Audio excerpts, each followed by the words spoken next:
October 2019. The air hung heavy in the abandoned Blackwood coal mine 30 miles outside of Pike County, Alabama. Sheriff Deputy Marcus Tanner's flashlight beam cut through decades of darkness, illuminating what no one was meant to find. "Control, I need backup at the old Blackwood site and send the coroner." His voice echoed against the damp stone walls. What began as a routine patrol following reports of teenage trespassers had just become something else entirely. Something that would finally answer questions that had haunted Pike County for 45 years. 2 sets of remains hidden deep within a sealed-off section of the mine, and nearby a distinctive silver locket with the initials SM, the same locket Sarah Martinez was wearing the night she vanished alongside her identical twin sister Rebecca in 1974. For nearly half a century, the disappearance of the Martinez twins had been nothing but questions without answers. 2 vibrant young women who simply vanished one autumn evening after finishing their shifts at Murphy's Diner. 2 empty chairs at every family holiday. 2 bedroom doors their mother could never bring herself to close until now. Before we continue this shocking story, take a second to hit subscribe and like this video. Your support helps bring these forgotten stories to light, and the algorithm gods will make sure you don't miss any future uploads. The discovery at Blackwood Mine wasn't just the end of a missing persons case. It was the first domino in a sequence that would expose decades of secrets buried in this small Alabama community. Because when authorities finally identified a suspect and made an arrest in 2019, it wasn't a drifter or an unknown predator. It was someone the community knew, someone they trusted, someone who had walked among them for 45 years carrying this terrible secret. The Martinez case represents more than just a solved mystery. It stands as a testament to the persistence of a family who never stopped searching, detectives who refused to let the case file gather dust, and advances in forensic science that finally gave voice to victims long silenced. This is also a story about a divided community. When the twins first disappeared in 1974, suspicion tore through Pike County like wildfire. Neighbors accused neighbors. Families stopped speaking. The search for the Martinez sisters revealed the fault lines running beneath the surface of small-town America. Lines that would crack wide open when the truth finally emerged 45 years later. What makes this case particularly haunting is how close the answer was all along. The key suspect had been interviewed in the original investigation, but managed to slip through. For decades, this person attended community vigils for the missing twins, looked their parents in the eye, and maintained a facade of innocence while harboring unimaginable secrets. Where are you watching from today? Drop your location in the comments below. I'm always fascinated to see how far these stories travel and how they connect us across distances. Tonight, we'll walk through the events of October 1974, trace the decades-long search for answers, and reveal the stunning breakthrough that finally brought closure to one of Alabama's most baffling cold cases. This is a story of loss, persistence, deception, and ultimately justice delayed, but not denied. Pike County, Alabama in 1974 was a place where everyone knew everyone, or at least thought they did. With just over 25,000 residents scattered across rolling farmland and small townships, it was a community where doors remained unlocked and children played outside until the street lights flickered on.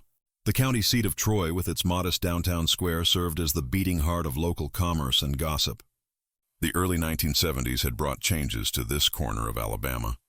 The civil rights movement had left its mark, though integration proceeded with the cautious pace typical of rural southern communities. The Vietnam War had claimed the lives of 17 Pike County boys and returned dozens more forever changed. Economic anxiety loomed as manufacturing jobs began their slow migration elsewhere, though the local coal industry still provided steady, if dangerous work. Murphy's Diner sat at the intersection of Main and Walnut Streets in Troy, its neon sign casting a warm glow over the sidewalk each evening. The diner served as a community hub where farmers discussed crop prices over morning coffee, high school students crowded into booths after football games, and third-shift workers grabbed late-night meals before heading to the mines or the textile plant. It was at Murphy's that Sarah and Rebecca Martinez had found work shortly after graduating from Pike County High School in 1972. The identical twins were impossible to miss in a town where Hispanic families were few and far between. Robert Martinez had moved his family from Arizona to Alabama in 1965 when the twins were 13. Taking a foreman position at the Blackwood coal mine that offered better pay and benefits than he could find back west. The Martinez twins shared more than just their striking appearance.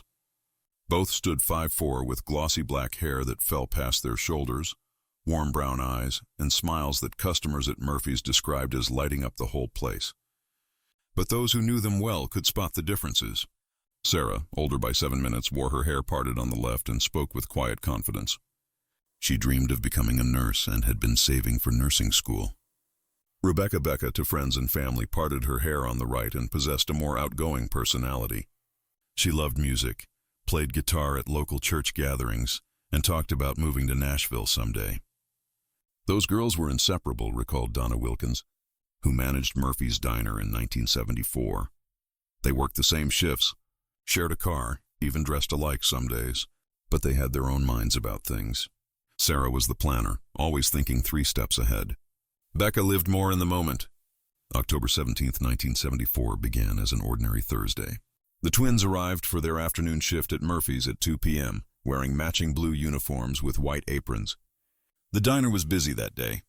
A regional sales meeting at the farm equipment dealer had brought in extra customers, and the high school had an early dismissal for teacher training. Security camera footage, grainy and black and white, but preserved as evidence, shows the twins working their section. Sarah methodically filling salt shakers while Rebecca chatted with regulars at the counter. At 8:07 p.m., they clocked out, collected their tips, and waved goodbye to the night manager. "See you tomorrow," Sarah called out, the last words anyone at Murphy's would ever hear her speak. The twins' routine walk home took them down Main Street, past the courthouse square, and then 5 blocks east along Pine Street to the modest neighborhood where the Martinez family lived. The route was well lit and familiar. They'd walked it hundreds of times before. On that particular evening, witnesses reported seeing the twins stop at Henderson's pharmacy to purchase a birthday card for their mother, whose birthday was the following week. The clerk at Henderson's, Judith Abernathy, was the last known person to see the Martinez twins alive. "They seemed in good spirits," she told investigators. Sarah asked if we had any cards with roses on them. Their mother loved roses. They left around 8:30, heading east on Pine. The distance from Henderson's pharmacy to the Martinez home was approximately 12 minutes on foot. When the twins hadn't arrived home by 9:15 p.m., their mother, Maria, began to worry. By 10 p.m., she had called Murphy's Diner and learned her daughters had left hours earlier. By 11 Marm, Robert Martinez was driving the streets of Troy looking for any sign of his daughters. At midnight, the Martinez family reported Sarah and Rebecca missing to the Pike County Sheriff's Department. "We didn't take it seriously at first," admitted former Deputy Sheriff Calvin Brooks in a 2020 interview. 2 adult women missing for a few hours. "We thought they might have met up with friends or gone to a late movie. We told the family to wait until morning, but morning came with no sign of the twins. No calls, no messages. Their beds remained undisturbed." By noon on October 18th, the Martinez family's concern had infected the community. Friends, neighbors, and co-workers gathered at the Martinez home, offering support and organizing search parties. The Sheriff's Department, now recognizing the seriousness of the situation, began interviewing potential witnesses and tracing the twins' last known movements. The search expanded rapidly. Volunteers combed every inch of the route between Murphy's Diner and the Martinez home. They checked abandoned buildings, drainage ditches, and wooded areas on the outskirts of town. The local radio station interrupted regular programming with updates and appeals for information. "It was unlike anything I'd seen before," recalled Troy resident Margaret Simmons. "Everyone dropped what they were doing to help search. Men called in sick to work. Women brought food to the volunteers. The high school football game was postponed. Finding those girls became the only thing that mattered." By the 3rd day, the FBI had joined the investigation. Agents interviewed the twins, friends, co-workers, and acquaintances. They examined the sisters' bedroom, finding nothing out of place. Their savings passbook still in their dresser drawers. Their few pieces of jewelry untouched, except for the silver locket Sarah typically wore daily. The most puzzling aspect of the case was the complete absence of evidence. No signs of struggle were found along their walking route. No suspicious vehicles had been reported in the area. The twins had simply vanished into the autumn evening, leaving no trace behind. "It was as if they'd been plucked from the earth," Robert Martinez told reporters a week after the disappearance, his voice breaking. "My girls wouldn't run away. They wouldn't leave their mother. Something happened to them and someone knows what it is." As days turned to weeks, the search continued, but hope diminished. Posters with the twins' photographs appeared in store windows throughout Pike County and neighboring counties. Their smiling faces looked out from the front page of the Troy Messenger newspaper for 7 consecutive days. A local record, the moment the Martinez twins were reported missing, marked the beginning of Pike County's innocence lost. Doors that had never been locked were now secured with deadbolts. Children who had roamed freely were kept under watchful eyes. A community that had once prided itself on its safety now harbored an unseen threat, and the knowledge that 2 of their own had vanished without a trace. The Pike County Sheriff's Department of 1974 was ill-equipped to handle a case of this magnitude. With a total force of just 11 deputies serving the entire county, their experience was largely limited to drunk driving arrests, domestic disputes, and occasional property crimes. Sheriff Walter Donovan, a 3-term incumbent known more for his political connections than his investigative prowess, found himself thrust into a national spotlight as the Martinez case captured media attention. "We're pursuing all available leads" became Donovan's stock phrase at daily press briefings, though former deputies would later admit the investigation lacked both direction and expertise in those crucial early days. The first 48 hours after the twins' disappearance yielded little physical evidence. Deputies canvassed the route between Murphy's Diner and the Martinez home, finding nothing more suspicious than a discarded hair ribbon near the corner of Pine and Elm Streets. The ribbon, blue with white polka dots, was initially thought to belong to one of the twins, but was later determined to have no connection to the case. Without a crime scene, investigators focused on establishing a timeline and identifying potential witnesses. This effort produced the case's first significant lead: a blue pickup truck seen idling near Henderson's Pharmacy around the time the twins would have been passing by. 3 separate witnesses mentioned the vehicle: an elderly man walking his dog, a teenage couple sitting on a nearby porch, and the night janitor at the First Baptist Church. All described a mid-1960s model Ford pickup with a dented right fender and a partial license plate containing the numbers 7 and 4. None could clearly identify the driver, though the teenage boy thought it might have been a man wearing a cap. This blue truck became the investigation's first focal point. A list was compiled of all blue Ford pickups registered in Pike County and surrounding areas.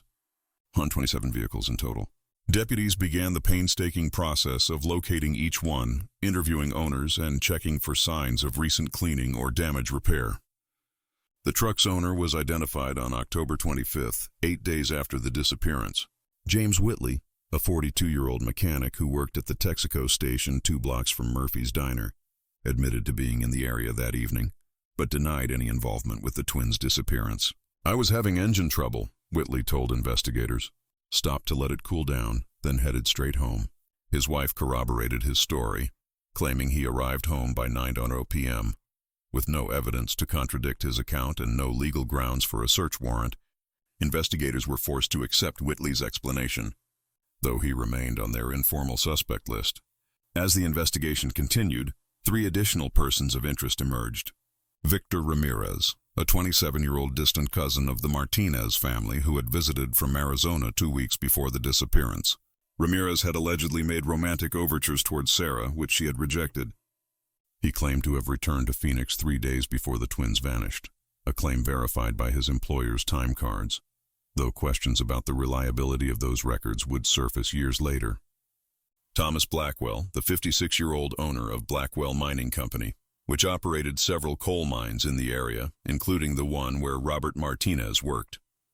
Anonymous tips suggested Blackwell had been seen arguing with Robert Martinez the week before the disappearance, allegedly over safety concerns Martinez had raised. Blackwell denied any connection to the case and pointed to his presence at a business dinner in Birmingham the night of October 17th, an alibi confirmed by multiple witnesses. Daniel Cooper, a 31-year-old former boyfriend of Rebecca Martinez.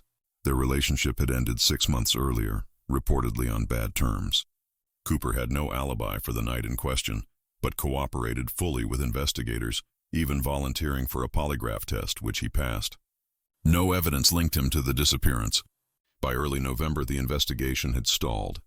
The FBI, which had initially provided significant resources, began scaling back its involvement as more pressing cases demanded attention. Local law enforcement continued to follow up on tips and leads, but with diminishing returns. The lack of physical evidence hampered the investigation from the start. No crime scene meant no fingerprints, no fibers, no blood evidence, nothing that could point definitively to a suspect or even confirm a crime had occurred. The twins' bedroom revealed nothing unusual. Their personal belongings remained untouched. The only notable absence was Sarah's silver locket, which she had been wearing the night they disappeared. Witness testimonies, initially promising, began to contradict each other as memories faded or were influenced by media coverage. The teenage couple who had reported seeing the blue pickup later disagreed about its exact location.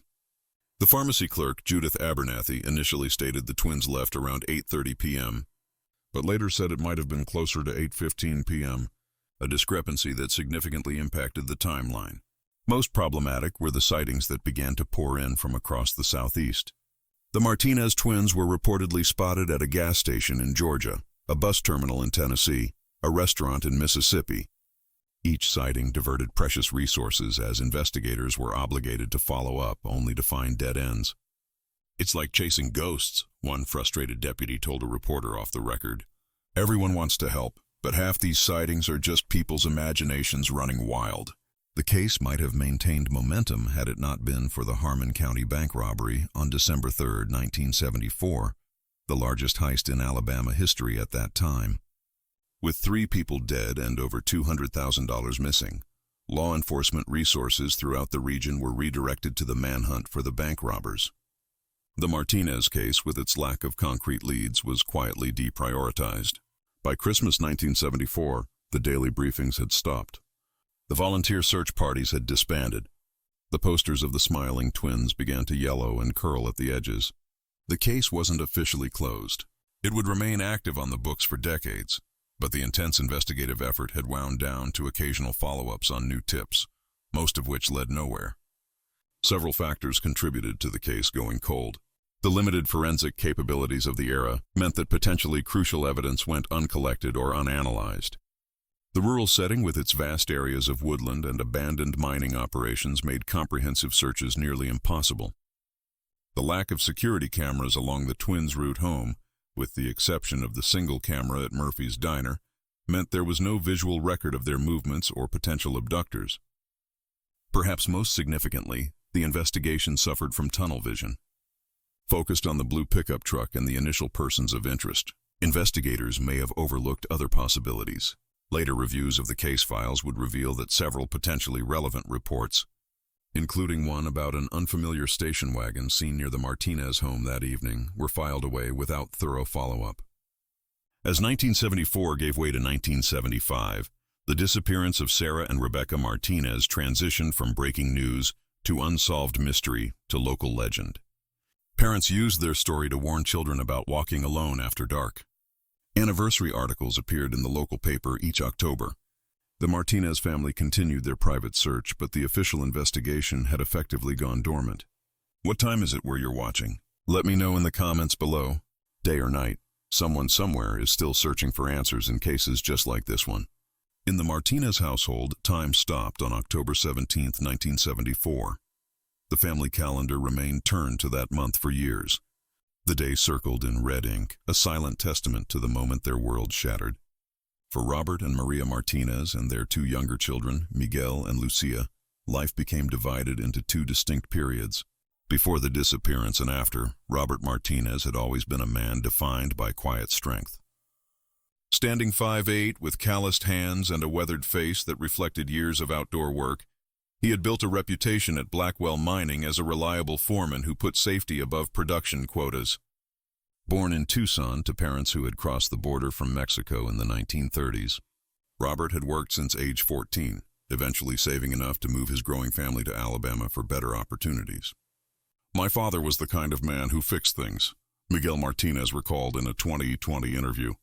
"If something broke, he'd repair it. If there was a problem, he'd solve it. When my sisters vanished, it was the first time I ever saw him face something he couldn't fix, and it nearly destroyed him." 3 weeks after Sarah and Rebecca disappeared, Robert took an indefinite leave of absence from the mine. What began as a temporary break to assist with the search became a permanent departure from his career. Using the family's modest savings and selling their second car, Robert transformed the garage into a makeshift command center for his own investigation. Maps of Pike County covered the walls. red pins marking every location searched, blue pins indicating reported sightings, yellow pins highlighting areas still to be explored. Filing cabinets held meticulously organized notes on every person interviewed, every lead followed, every dead end encountered. A dedicated phone line, the number distributed on homemade flyers throughout Alabama and neighboring states, rang directly to this garage headquarters. Robert's days followed a grueling routine. Mornings began at dawn with physical searches of areas overlooked by official efforts, abandoned buildings, remote creek beds, overgrown hunting trails. Afternoons were spent following up on tips, interviewing potential witnesses, and coordinating with the network of volunteers who continued to assist long after official search parties disbanded. Evenings were dedicated to updating his files and planning the next day's efforts. He slept maybe 4 hours a night. Lucia Martinez said, "Sometimes I'd wake up at 2 a.m. and find him at the kitchen table studying maps or reading books about investigation techniques." He taught himself to think like a detective because he believed the police had given up. Robert's dedication came at a steep cost. His health deteriorated as stress and exhaustion took their toll. By 1976, his hair had turned completely gray. By 1980, he had developed a heart condition that doctors attributed directly to chronic stress. Yet, he refused to slow down, driven by a father's unshakable determination to find his children. While Robert channeled his grief into relentless action, Maria Martinez turned inward, finding solace in faith and the unshakable belief that her daughters would return. A devout Catholic, Maria attended Mass daily, lighting candles for Sarah and Rebecca and spending hours in prayer. The family's living room became a shrine of sorts. Photographs of the twins at various ages arranged around a central portrait taken just months before they vanished. Most poignant was Maria's evening ritual. Each night at 8:45 p.m., the approximate time the twins should have arrived home, she would set 2 places at the dinner table, complete with plates of food that would remain untouched until morning. She would then sit by the front window watching the street until midnight or later. "My mother never said they were dead," Miguel explained. Not once in 45 years did those words cross her lips. She would say they were missing or away, but never gone forever. She kept their bedroom exactly as they left it. Clothes in the closet, books on the shelves, beds made with fresh sheets changed weekly. This unwavering hope sustained Maria, but isolated her from much of the community. Well-meaning friends who suggested memorial services or other forms of closure were politely but firmly turned away. Invitations to social events went unanswered. Gradually, Maria's world contracted to the boundaries of her home, where she could maintain the fiction that her daughters might walk through the door at any moment. For Miguel and Lucia Martinez, aged 15 and 12, when their sisters disappeared, the aftermath brought a different kind of struggle. Overnight, they lost not only their siblings, but in many ways, their parents as well. Dad was physically absent, always searching, Lucia recalled. Mom was emotionally absent, lost in her grief and hope. We had to grow up fast, taking care of ourselves and each other while trying to support our parents. School became a particular challenge. In a small town where everyone knew their story, Miguel and Lucia faced constant reminders of their family tragedy. Some classmates avoided them, unsure what to say. Others asked invasive questions, fueled by rumors and speculation. Teachers alternated between excessive leniency and concerned oversight. Miguel responded by withdrawing socially, focusing intensely on academics as an escape. By his senior year, he rarely spoke of his sisters, throwing himself into college applications with single-minded focus. He would eventually leave Pike County for college in California, returning only for brief visits. Lucia took a different path, becoming her parents' emotional support and the family's public face. She attended the annual candlelight vigils, spoke to reporters on anniversaries, and maintained connections with the volunteer network. After high school, she chose to remain in Troy, taking classes at the local community college while living at home. "I couldn't leave them," she explained. "Someone had to remember that life had to go on, even while we kept searching." The extended Martinez family, scattered across Arizona and New Mexico, provided financial support when possible, and made regular visits, especially during holidays. These visits brought temporary relief, but also painful reminders of the family's fractured state. Empty chairs at Thanksgiving dinner, missing faces in Christmas photographs, birthday celebrations for the twins held in absentia year after year. Robert's brother Carlos moved to Troy in 1977, partly to help with the ongoing search and partly to provide his brother with the emotional support he desperately needed. Carlos took over the family's mounting medical bills and helped maintain the house when repairs were neglected. Robert would have searched until his dying breath, Carlos said, and Maria would have waited just as long. Their devotion to their daughters was both beautiful and heartbreaking to witness. As the years passed, the Martinez family struggle became a part of Pike County's collective identity. Their story was told to each new generation. Their unwavering commitment in the face of overwhelming odds earned them a unique place in the community's heart. Even those who believed the twins were long dead respected the family's refusal to surrender hope. If you're finding this story as heartbreaking as I did, make sure you're subscribed to stay updated on more cases like this. These families deserve to have their stories told, and your support helps ensure these victims are never forgotten. Pike County transformed dramatically in the decades following the Martinez twins' disappearance. The sleepy rural community of 1974 gradually gave way to suburban development as Montgomery's urban sprawl extended southward. By the 1990s, a new 4-lane highway connected Troy to the state capital, bringing chain stores, fast food restaurants, and housing developments that forever altered the county's character. Murphy's Diner closed in 1986, replaced by a series of businesses, a video rental store, a tanning salon, and eventually a cell phone retailer. Henderson's Pharmacy was absorbed by a national drugstore chain. The Courthouse Square, once the vibrant center of community life, struggled to compete with a shopping mall built on the outskirts of town in 1992. The Blackwell Mining Company ceased operations in 1983 amid falling coal prices and rising safety concerns. The mines that had provided livelihoods for generations of Pike County residents, including Robert Martinez, were sealed and abandoned, slowly reclaimed by nature as vegetation covered the scars left on the landscape. Through these changes, the Martinez case remained an unhealed wound in the community's psyche. Each transformation of the physical landscape seemed to erase another potential clue, another connection to that October night in 1974. Every time they tore down an old building or paved over a field, "I wondered if we were destroying evidence," said Calvin Brooks, the former deputy who had been among the first responders when the twins were reported missing. The town was moving on, but the case was standing still.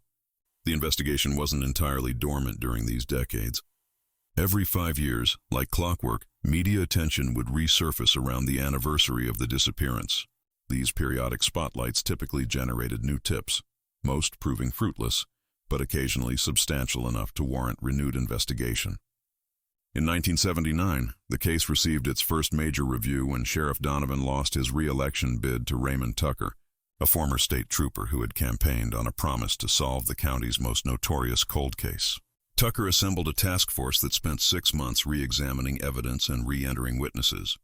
Their efforts yielded a new person of interest, a former carnival worker with a history of violence against women who had been passing through Pike County in October 1974.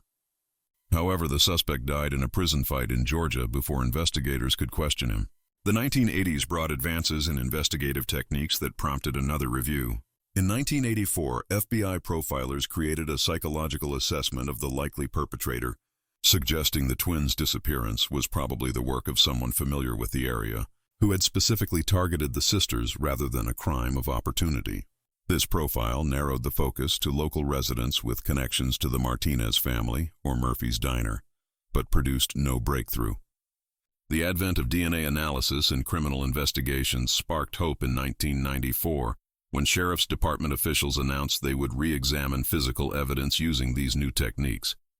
Unfortunately, the limited evidence collected in 1974 had been improperly stored, rendering most samples degraded beyond usefulness. The hair ribbon found near the twins' walking route, long suspected to be unrelated to the case, was confirmed to have no connection to either sister. Cold cases are always challenging, but this one was particularly difficult, explained Detective Margaret Lawson, who led the 1994 review. We had no crime scene, minimal physical evidence, and witnesses whose memories had been clouded by time and media coverage. We were essentially starting from scratch 20 years after the fact. The new millennium brought fresh eyes to the case when the Alabama Bureau of Investigation established a cold case unit in 2002. The Martinez disappearance was among the first files reviewed. Investigators digitized the original case notes, created computer models of possible scenarios, and established a dedicated tip line. For a brief period, it seemed the technological advances might finally break the case open. The most promising lead came in 2008, when construction workers preparing to build a new subdivision on the outskirts of Troy uncovered what appeared to be human remains. For 3 agonizing days, the Martinez family waited as forensic anthropologists examined the bones, only to learn they were Native American remains dating back centuries. By the 2010s, the case had taken on an almost mythical quality in Pike County. Younger residents grew up hearing about the Martinez twins without any personal connection to the events. Urban legends sprouted around the disappearance. Tales of ghostly twin figures seen walking along Pine Street on autumn evenings, or mysterious voices heard near the sealed mine entrances. For the Martinez family, however, there was nothing mythical about their continued suffering. Robert's health declined steadily with multiple heart attacks in 2005 and 2012, leaving him increasingly frail. Maria's unwavering hope never dimmed, though her ritual of setting places at the dinner table eventually reduced to special occasions only. Miguel established a successful engineering career in California, visiting less frequently as the years passed. Only Lucia remained in Troy, serving as caretaker for her aging parents, while maintaining the family's modest efforts to keep the case alive in public memory. What's the weather like where you are today? The Martinez family endured 45 years of changing seasons without answers. Through scorching Alabama summers, crisp autumn evenings like the one when the twins vanished, winter holidays marked by empty chairs, and spring days that brought renewal to everything except their hopes for resolution. October 12, 2019. A crisp autumn Saturday almost identical to the one 45 years earlier when Sarah and Rebecca Martinez vanished without a trace. Deputy Marcus Tanner wasn't thinking about the Martinez case as he responded to reports of teenagers trespassing at the abandoned Blackwood mine. At 32, Tanner was too young to remember the original disappearance. To him, it was just another local legend, a story told around campfires to frighten children. The Blackwood mine had been officially closed since 1983, its entrances supposedly sealed with concrete barriers and chain-link fencing. But decades of neglect had allowed nature to reclaim the area, and determined trespassers had found ways to access the labyrinth of tunnels beneath. Local teenagers considered it a rite of passage to venture into the mine's entrance chamber, leaving behind empty beer cans and graffiti as evidence of their exploits. Tanner expected another routine call, issue warnings, confiscate alcohol, and send the kids home with a stern lecture about the dangers of abandoned mines. What he found instead would finally break open Pike County's most notorious cold case. "I noticed something odd about one of the side tunnels," Tanner later testified. There was a barrier that looked newer than the others, not concrete like the main entrance, but a wall of rocks and timber that didn't match the surrounding area. It seemed deliberately constructed, not a natural cave-in. Curious, Tanner used his flashlight to examine the barrier more closely. Between the rocks, he spotted what appeared to be fabric, weathered and discolored, but clearly man-made. Calling for backup, Tanner carefully removed several stones, revealing what lay hidden behind the makeshift wall. The remains of 2 individuals positioned side by side in a small alcove carved into the tunnel wall. Fragments of clothing still clung to the bones, remnants of what forensic analysts would later confirm were identical blue diner uniforms. And there, partially buried in the disturbed soil, a tarnished silver locket with the initials SM engraved on its face. "I knew immediately what I'd found," Tanner said. "Everyone who grows up in Pike County knows about the Martinez twins. I'd seen their pictures 100 times in the Historical Society Museum. Finding them was like coming face to face with local history." The discovery site was immediately secured as multiple agencies descended on the abandoned mine. The Pike County Sheriff's Department, the Alabama Bureau of Investigation, and the FBI established a joint task force within hours. The mine entrance became the center of the most significant forensic operation in county history. Recovering the remains proved challenging. The mine's unstable condition required structural engineers to reinforce the tunnels before evidence collection could begin.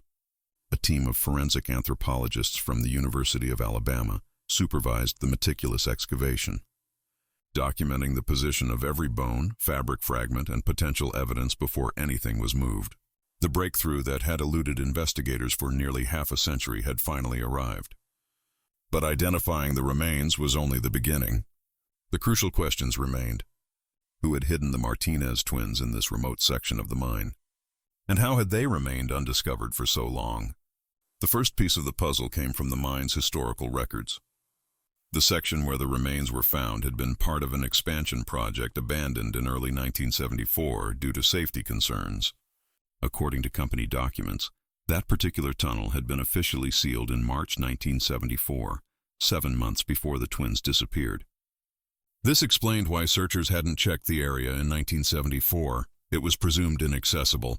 Someone with knowledge of the mine's layout would have known about this hidden space, explained FBI Special Agent Diana Reeves, who joined the investigation.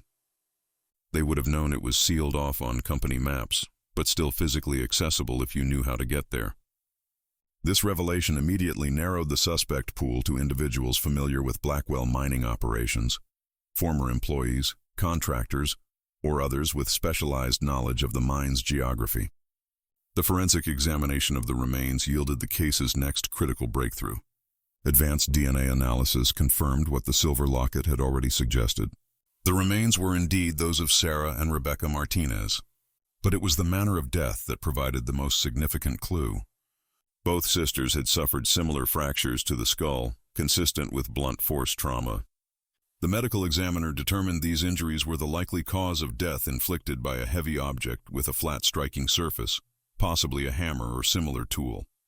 More importantly, microscopic analysis of the bone fractures indicated the fatal blows had been delivered from behind, suggesting the twins had been attacked unexpectedly, possibly while walking.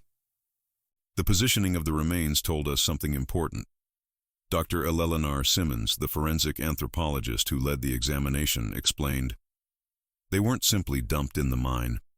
They were deliberately arranged side by side, almost as if in repose. Their hands appeared to have been placed together. This suggests the perpetrator knew them personally. There was a level of care in how they were positioned that you don't typically see in stranger homicides. Perhaps the most crucial evidence came from technology that hadn't existed in 1974. Soil samples collected from around the remains contained microscopic fibers and trace elements that modern forensic techniques could analyze with extraordinary precision. Blue cotton fibers matched the twins' Murphy's Diner uniforms, confirming they had been brought to the mine directly after their disappearance without changing clothes. Pollen analysis indicated an autumn deposition consistent with their October disappearance, but it was the presence of a specific type of industrial lubricant, one used exclusively by Blackwell Mining for their equipment in the 1970s, that provided the most significant lead. This particular lubricant contained a unique chemical signature, as the company had used a proprietary formula. More importantly, access to this lubricant was restricted to specific personnel, primarily maintenance workers and equipment operators. Cross-referencing employment records from 1974 with the list of persons of interest from the original investigation produced a name that had appeared only peripherally in the initial case files. Howard Keller. Keller had worked as a maintenance supervisor at Blackwell Mining in 1974, responsible for equipment repairs and tunnel safety inspections. Then 35 years old, he had been interviewed briefly during the original investigation as part of the routine canvassing of mine employees who knew Robert Martinez. Nothing in that interview had flagged him as suspicious. He reported being home with his wife the night of the disappearance, an alibi that was never thoroughly verified. What the original investigators didn't know, but modern database searches revealed, was Keller's history before arriving in Pike County. He had been questioned in connection with the disappearance of a young woman in Tennessee in 1969, though never charged. He had also been arrested for assault in Mississippi in 1971, but the charges were dropped when the victim refused to testify. Most damning of all was the discovery that Keller had been a regular customer at Murphy's Diner, often sitting in the section served by the Martinez twins. Several former employees re-entered in 2019, recalled that he had shown particular interest in Sarah, asking about her schedule and attempting to engage her in conversation. Attention she had politely but firmly rebuffed. The picture that emerged was of a man with a fixation on Sarah Martinez. Agent Reeves said when she rejected his advances, that rejection, combined with his history of violence toward women, likely triggered the attack. This breakthrough came after decades of silence. Hit the like button if you believe cold cases deserve more attention. Every case deserves resolution, no matter how much time has passed. Howard Keller had lived in plain sight for 45 years. At 80 years old in 2019, he had long since retired from Blackwell mining, spending his later career as a maintenance supervisor at Pike County High School until 2004. He lived in the same modest ranch house on Maple Street he'd purchased in 1973, just 6 blocks from where the Martinez family had resided. His lawn was always meticulously maintained, his garbage cans brought in promptly after collection, his Christmas lights displayed with geometric precision each December. To his neighbors, Keller was the quintessential quiet elderly widower, his wife Elaine having passed away from cancer in 2001. He attended the First Baptist Church most Sundays, volunteered occasionally at the local food bank, and was known to fix appliances for neighbors free of charge. His only apparent quirk was his intense privacy. He rarely invited anyone into his home and declined most social invitations with polite but firm refusals. He was just part of the background of the town, said Eleanor Wilkins, who had lived across the street from Keller for over 30 years. The kind of neighbor who waves from the driveway but doesn't stop to chat. Nothing about him ever raised any red flags. What no one in Pike County realized was that Howard Keller had been hiding in plain sight, carrying the secret of the Martinez twins' fate while participating in the very community their disappearance had traumatized. The arrest came at dawn on October 25, 2019, 13 days after the discovery at Blackwell Mine. A tactical team from the Alabama Bureau of Investigation surrounded Keller's home while he slept, using a bullhorn to order him outside. Neighbors described their shock at seeing the elderly man emerge in his bathrobe, hands raised as officers in tactical gear secured him and placed him in an unmarked vehicle. By noon, news of the arrest had spread throughout Pike County like wildfire. The sheriff's department called a press conference for 3 p.m., but well before the official announcement, social media was ablaze with speculation and disbelief. Many residents initially assumed there must be some mistake. Howard Keller seemed too ordinary, too integrated into the community to be responsible for the county's most notorious crime. Sheriff James Wilson, flanked by FBI representatives and the district attorney, confirmed what many found difficult to comprehend. Howard Keller had been charged with 2 counts of first-degree murder in the deaths of Sarah and Rebecca Martinez. The community's reaction was immediate and visceral. It was like a collective gut punch, described Troy Messenger editor Patricia Simmons. Everyone had their theories about the Martinez case, drifters passing through, serial killers, even supernatural explanations. No one imagined it could be someone who'd been among us all along. Someone who taught our children Sunday school classes and fixed our lawnmowers. The arrest sparked painful self-examination throughout Pike County. How had Keller avoided suspicion for nearly half a century? Why had no one connected the dots? The answers revealed both the limitations of 1970s investigative techniques and the insidious way predators can blend into their communities. In 1974, Howard Keller had presented as the ideal alibi witness. His wife, Elaine, had confirmed he was home the night of the disappearance, stating they had watched television together until bedtime. Investigators, overwhelmed with leads and lacking resources to verify every alibi, had accepted this statement at face value.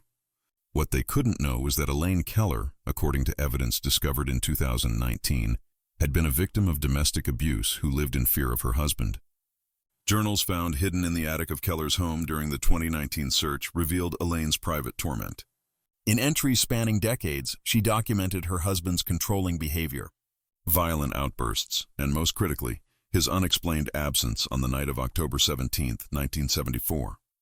She had lied to investigators out of fear, a decision that haunted her until her death. "I carry the weight of my silence," she wrote in a 2000 entry shortly before her cancer diagnosis. "2 young women are gone because I was too afraid to speak. Their mother waits by the window while I live with the monster who took her daughters." Elaine never found the courage to come forward during her lifetime, but her hidden writings became crucial evidence against her husband after her death. Keller's employment at Blackwell Mining provided both motive and opportunity. As a maintenance supervisor, he had access to all areas of the mine, including the abandoned tunnel where the twins were hidden. His work schedule showed he had conducted a safety inspection of that section of the mine on October 18, 1974, the day after the disappearance, giving him the perfect opportunity to conceal the bodies. Most disturbing was the evidence that Keller had continued to insert himself into the case over the years. Records showed he had attended multiple candlelight vigils for the Martinez twins. A photograph from the Troy Messenger archives dated October 1979 showed Keller standing in the background during the 5-year anniversary memorial service.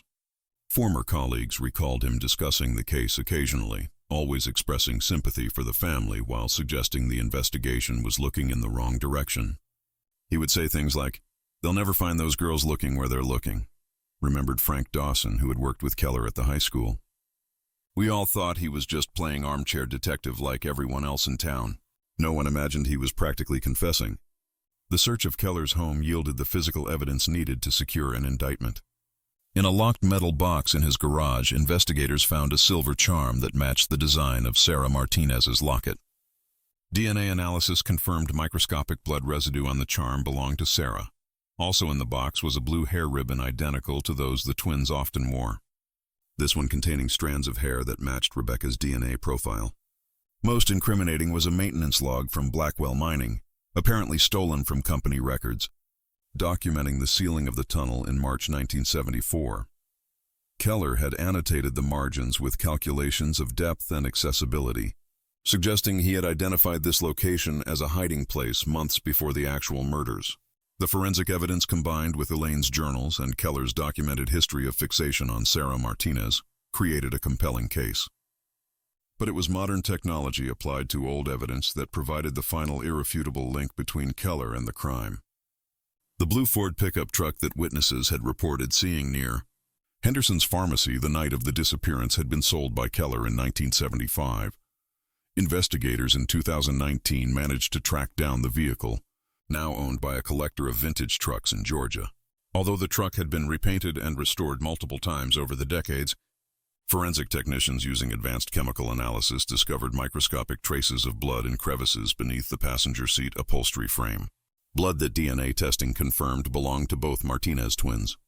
This evidence suggested the sisters had been transported in Keller's truck after being attacked, likely rendered unconscious or already deceased. The blood pattern indicated they had been placed on the passenger side floorboard, explaining why no one had reported seeing them in the vehicle. The arrest of Howard Keller forced Pike County to confront uncomfortable truths about community vigilance and the limitations of human perception. Here was a man who had lived among them for decades, participating in community life while harboring unimaginable secrets.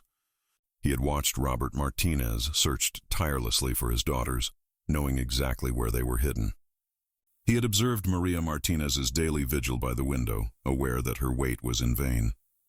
The most terrifying aspect is how ordinary he seemed, noted Dr. Elizabeth Chambers, a criminal psychologist who consulted on the case. "We want to believe we can identify dangerous individuals, that they somehow look or act differently." Howard Keller reminds us that the most effective predators are those who appear completely unremarkable. For the Martinez family, the arrest brought a complex mixture of emotions.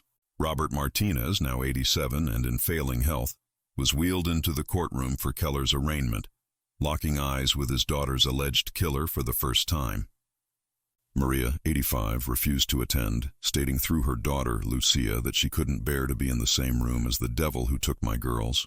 Miguel Martinez flew in from California, facing for the first time the community he had left decades earlier. In a brief statement to the press, he expressed gratitude to Deputy Tanner for his discovery and to the forensic teams for their diligence, but noted, "There is no arrest, no conviction, no punishment that can restore what was taken from us. Justice delayed this long as justice diminished." The community's reaction to Keller's arrest evolved from initial shock to collective soul-arcing.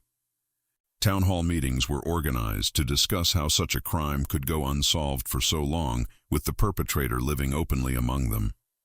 The Pike County Historical Society established a scholarship in the Martinez twins' names, dedicated to supporting students pursuing careers in forensic science and cold case investigation. Perhaps most poignant was the spontaneous memorial that appeared outside Keller's now empty house. Photographs of Sarah and Rebecca, candles, flowers, and handwritten notes of apology from community members who felt they should have somehow known, should have seen something, should have prevented 45 years of injustice. The trial of Howard Keller began in March 2020, just as the world was grappling with the onset of a global pandemic. Court proceedings were modified with social distancing measures, but Pike County officials were determined to move forward without delay. After 45 years of waiting, the Martinez family deserved resolution. The prosecution presented a methodical case, building a timeline that connected Keller to the twins' disappearance through both physical evidence and witness testimony. Former Murphy's Diner employees testified about Keller's frequent visits and his particular interest in Sarah. Forensic experts explained how modern technology had revealed evidence overlooked in 1974. The defense, recognizing the overwhelming evidence, focused primarily on Keller's age and health, arguing that prison would be unnecessarily cruel for an 80-year-old man. Keller himself remained stoic throughout the proceedings, showing no visible emotion, even when confronted with the most damning evidence. He declined to testify in his own defense and offered no statement when given the opportunity before sentencing. After just 6 hours of deliberation, the jury returned with unanimous guilty verdicts on both counts of first-degree murder. Judge Eleanor Simmons sentenced Keller to 2 consecutive life terms without possibility of parole, noting that while his advanced age meant he would likely die in prison regardless. The consecutive sentences symbolically acknowledged the separate value of each young life he had taken. No passage of time diminishes the gravity of this crime, Judge Simmons stated during sentencing. 2 promising lives were cut short. A family was shattered. A community lost its sense of security. Justice may have been delayed, but it will not be denied. For the Martinez family, the conviction brought closure, but not comfort. Robert Martinez, who had dedicated his life to finding his daughters, lived just long enough to see their killer brought to justice. He passed away peacefully in his sleep 2 weeks after the sentencing, having fulfilled his promise to Sarah and Rebecca. Maria Martinez, upon hearing the verdict, finally allowed her daughter's bedroom to be packed up, the clothes they would never wear again, the books they would never finish reading, the dreams they would never fulfill, all carefully preserved for 45 years, were donated to a women's shelter in Troy. Maria kept only a few treasured photographs and Rebecca's guitar, which now hangs on the wall of the living room where she still sits each evening, no longer waiting, but remembering. Miguel and Lucia Martinez established a foundation in their sisters' names, dedicated to supporting cold case investigations across Alabama. The foundation provides grants for advanced forensic testing and specialized training for rural law enforcement agencies, ensuring that other families might find answers sooner than they did. The Martinez case has become a template for cold case investigations nationwide. Law enforcement agencies have studied how modern technology applied to preserved evidence can solve decades-old crimes. The case is now included in FBI training materials, highlighting both the investigative failures of 1974 and the persistent determination that eventually brought resolution. In Pike County, the case has transformed community awareness. A volunteer citizens group now works with local police to maintain a database of unsolved crimes and missing persons cases. Annual training sessions teach residents how to be more observant and engaged neighbors. The high school curriculum includes a unit on community safety and the importance of reporting suspicious behavior regardless of who is involved. Howard Keller died in prison in January 2022, taking to his grave the full truth of what happened that October night in 1974. He never expressed remorse, never offered an explanation, never provided the Martinez family with answers to their lingering questions. Yet even in his silence, justice was served. This case proves justice can come even after 45 years. Make sure you subscribe, hit the notification bell, and share this video with someone who appreciates true crime stories. Your support helps bring attention to cases that might otherwise be forgotten. What cold case do you think deserves more attention? Comment below. Every unsolved case represents a family still waiting for answers, still hoping for the closure that finally came to the Martinez family after nearly half a century of searching.